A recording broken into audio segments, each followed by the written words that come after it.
Hello YouTube and welcome to GrunfWorks. This is episode 21 of the Interplanetary Voyage of Exploration, and today we will be focusing on Duna. Why, you may ask? Because we have the arrival of our Duna tanker lander that has landed in the previous episode, or actually in the episode 19. And today the idea is to take our tanker on a grand adventure across basically half of the continent, and take it all the way up to our mobile future base site.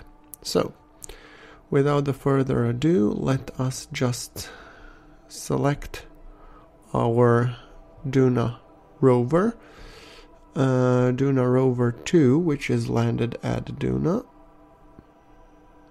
I'm just trying to judge the distance between the two because it is very, very far.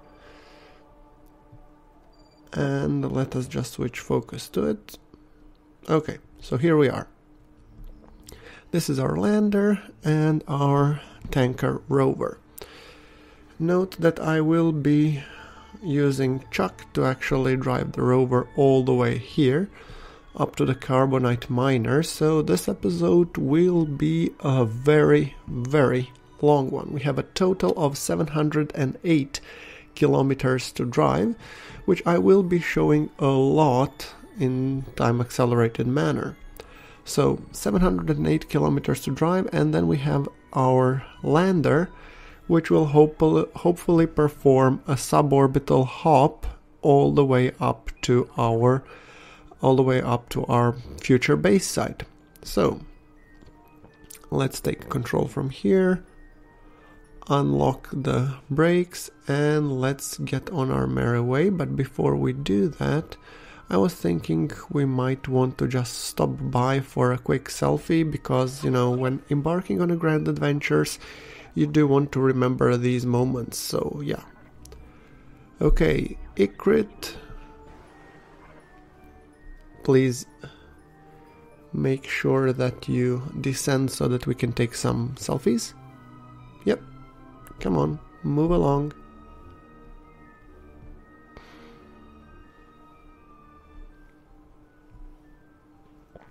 Okay. And then we'll have talking. Kerman, please also make sure that you descend, and then we will be taking you as well for the selfie. And as you see, if we walk at this pace, we will be roughly in 44 days at the carbonite miner and base, which I think that's why we want to drive. Okay, let's plant a flag. So, Duna tanker landing site. Yeah. The adventure begins. Okay, selfie. Awesome. Nice picture. Okay, let's first return our Kerbals to their respective sites.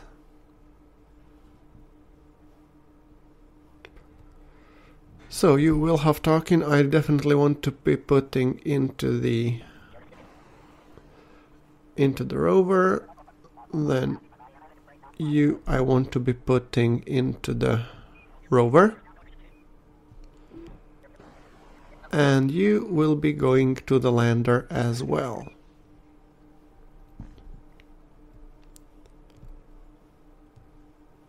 Okay. Come on, climb along.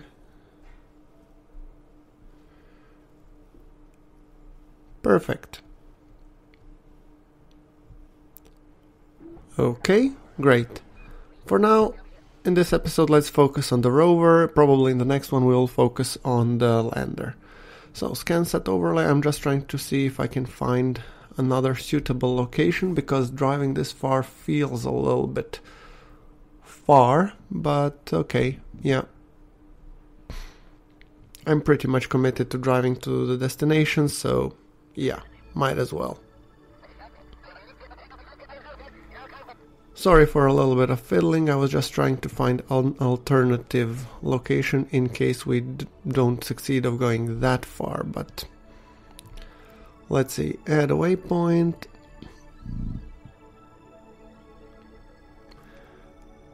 Potential base site Bravo, which is definitely closer than the site Alpha, but you know, we will establish that when we will be passing along. Because that one is like 1/3 of the way there, or half of the way there, roughly. Okay.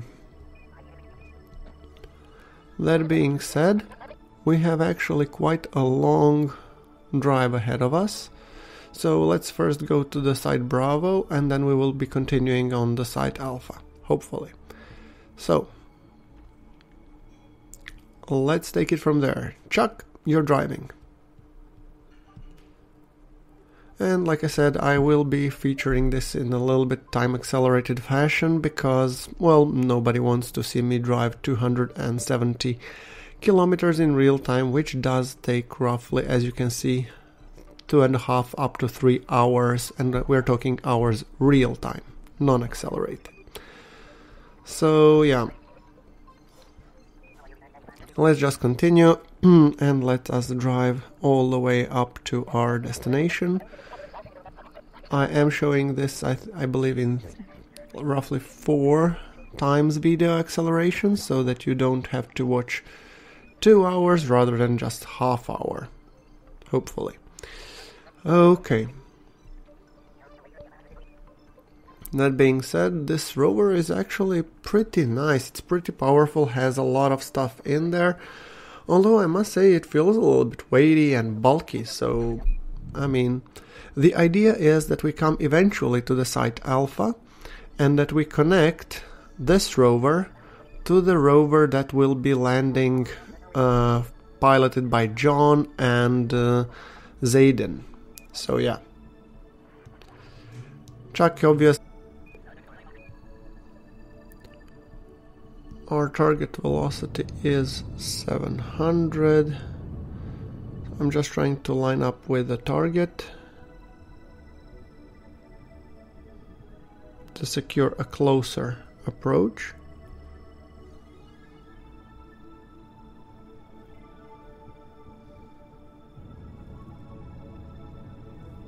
I'm trying to get as close as possible.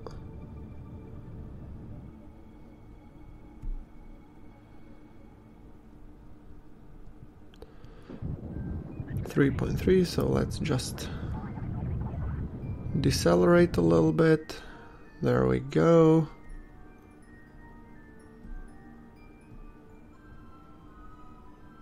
.7 kilometers.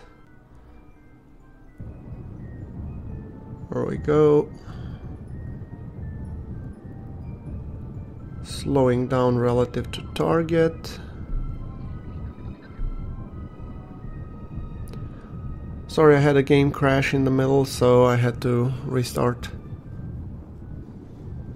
I mean, the crashes in 113 happen. Whoa! Oh boy.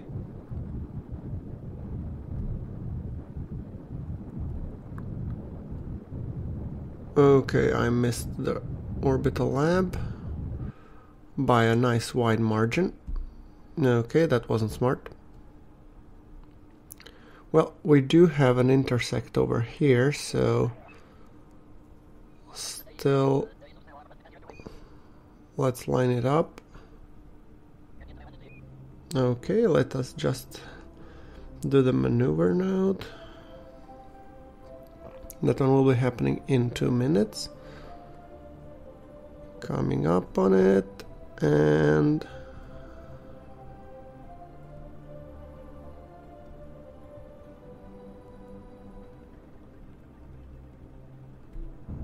burn, and there we go. Okay, so we have an encounter on the next orbit.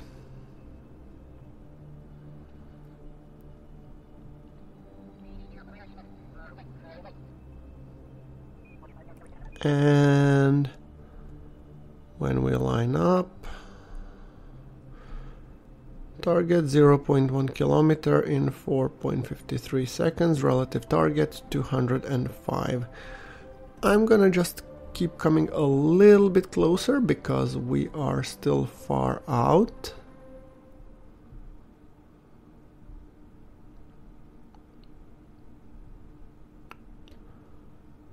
Estimated burn is 20 seconds. Let's have a second go at it, shall we? I think this episode is all about second chances. First our rover to Duna and then our rendezvous with the Kerbal Orbital Lab 1.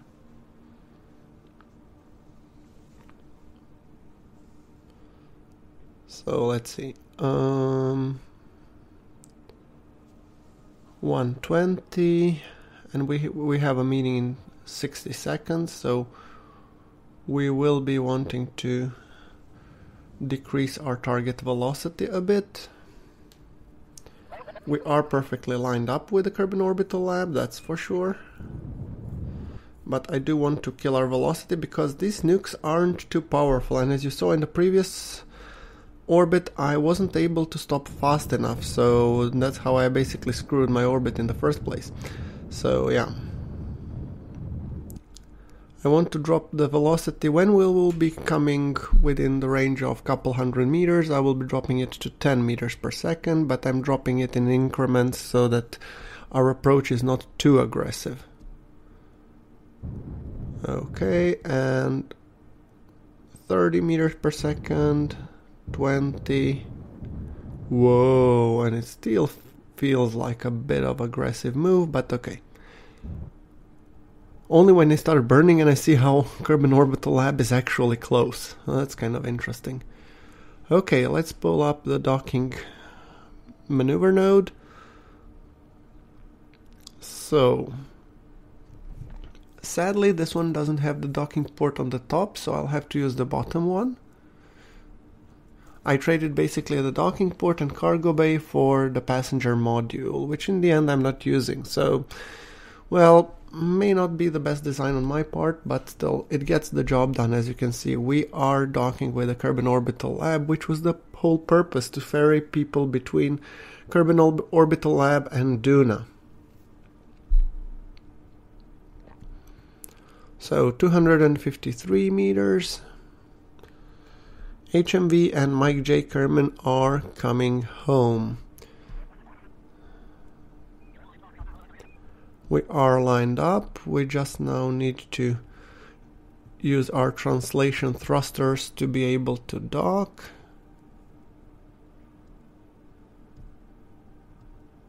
Okay. I overdid it a little bit. Okay, we seem to be more or less aligned, although despite my markers dancing a little bit, but that's because of the plane shaking rather than me constantly missing back and forth. But okay, no matter. 187 meters to go. We seem to be better and better aligned.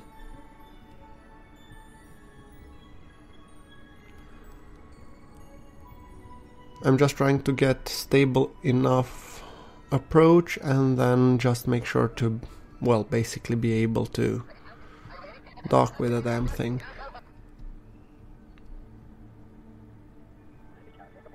Okay, 120 meters. And our distance is dropping. Sometimes I get confused which thrusters to use. I mean, controlling from this different docking ports can be very misleading. That's why it's always good to test when you don't need it yet. But okay, we are coming from the belly of the Kerbal Orbital Lab, where we have our SSTO docking port.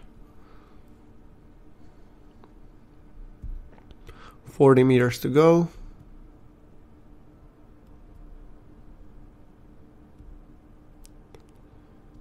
Come on, ever so carefully.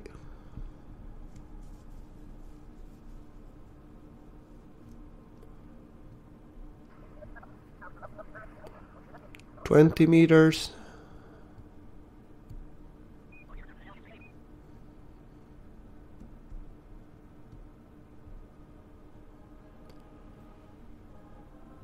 Coming up on 10 meters.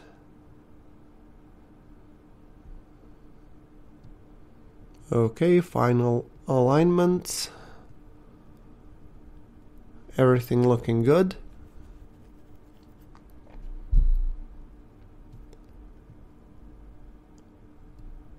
And we have a beautiful sunrise. Amazing. Well, this is one of the moments that you know why you're playing this game. Amazing.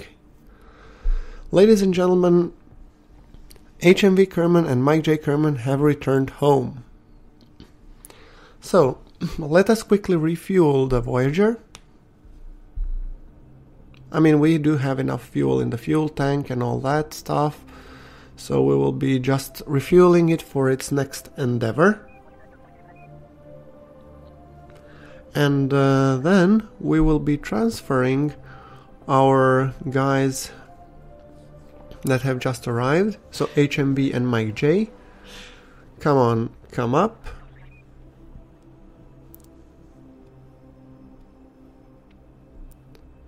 And let's get you guys to the escape capsule that will be taking you home, because they have come such a long way and I'm not finishing this episode until they are safely back on Kerbal.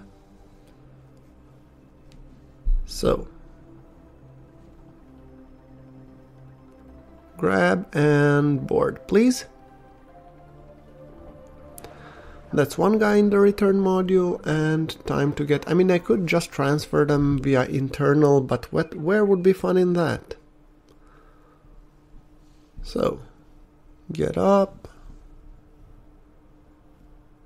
There's a last chance for them to see also Kerbal for some time, because they will be going for some R&R in a nice summer-ish warm place somewhere in Kerbal. So, undocking...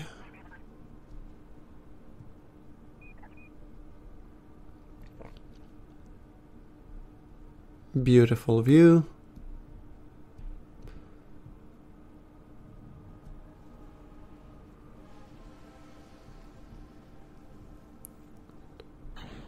And let us engage our engine and whoops.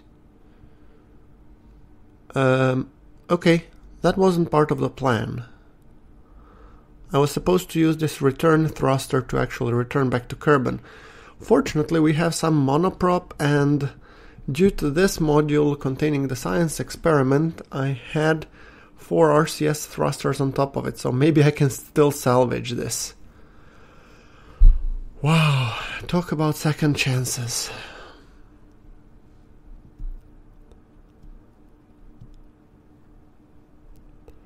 Okay. Burning with RCS. Sorry guys, it's taking a little bit longer, but I have to reduce our periapsis below the atmosphere so that we can actually get captured. I mean, we do have a heat shield, so I'm not worried about the re-entry heating, but I am worried that I will be able to decrease the periapsis enough so that we actually descend and end up in basically Indio Kerbal. Okay, so that's it. I was able to lower the periapsis height to 40 or to 50. So let us just quickly go one orbit around Kerbal, and once we reach the atmosphere, let's just align and, well, hope for a re-entry.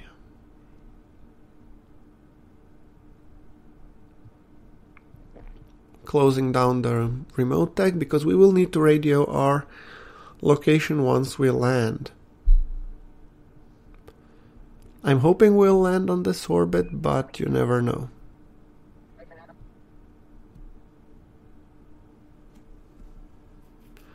The good thing is that we are passing through the atmosphere, so eventually we will land. It's just a matter of question whether we will land on this orbit or on the next one.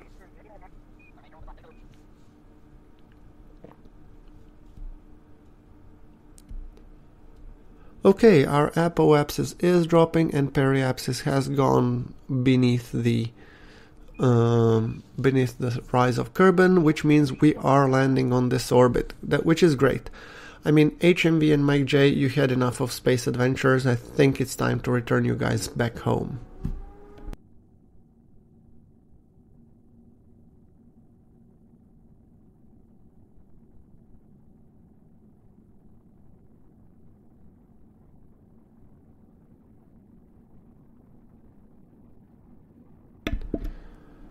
By the way, guys, if you were wondering, this metallic sound that you hear clicking is me turning on and off the microphone, because my neighbor has just decided to do some drilling, and I'm pretty sure that you're not really eager to see my neighbor doing the drilling.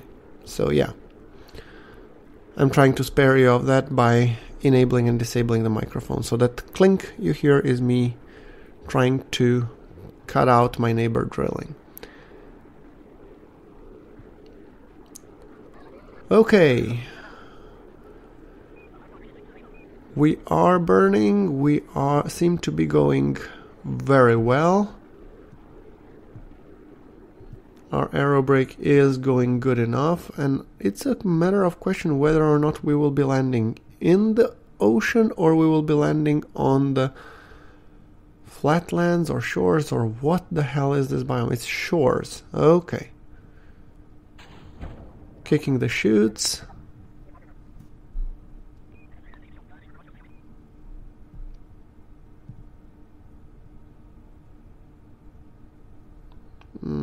I was thinking to jettison the heat shield. Maybe I'll do that depending on how fast our descending velocity will be.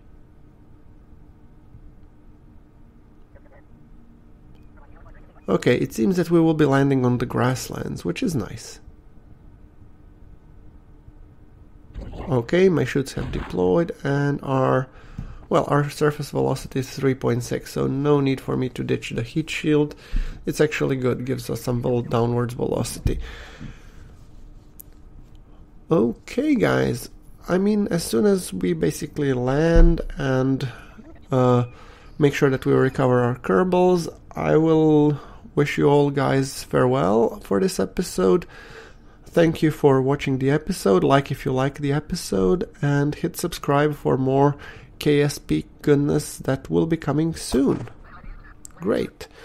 And just to see how many ribbons we have gotten. So operational service, landing on Kerbal, some ribbons around Duna. So HMV and Mike J, time for your long-awaited R&R. And as for you guys, I'd like to thank you very much for watching. Like if you like, subscribe, and this is GrunfWorks signing off.